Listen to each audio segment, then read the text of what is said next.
ഒമാനിലെ പ്രവാസി തൊഴിലാളികൾക്ക് നിർബന്ധിത സമ്പാദ്യ പദ്ധതി നടപ്പാക്കും. തൊഴിലാളികൾ അടിസ്ഥാന ശമ്പളത്തിന്റെ 9% ഓരോ മാസവും പദ്ധതിയിലേക്ക് നിക്ഷേപിക്കണം. അടുത്ത വർഷം മുതൽ പദ്ധതി നടപ്പാക്കുമെന്ന് അധികൃതർ അറിയിച്ചു.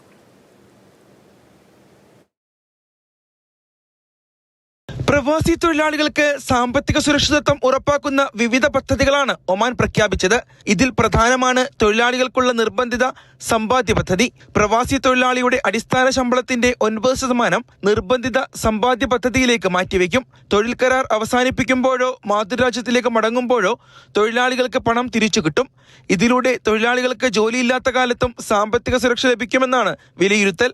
രാജ്യത്തെ സാമൂഹിക സംരക്ഷണ സംവിധാനത്തെ ശക്തിപ്പെടുത്താനുള്ള സർക്കാർ ശ്രമങ്ങളുടെ ഭാഗമായാണ് പദ്ധതി നടപ്പാക്കുന്നത്.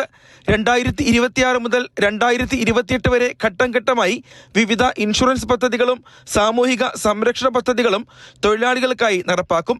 Social protection affairs deputy executive president ഷെബേബ് അൽ ബുസൈദിയാണ് ക്ഷേമ പദ്ധതികൾ വിശദീകരിച്ചത്.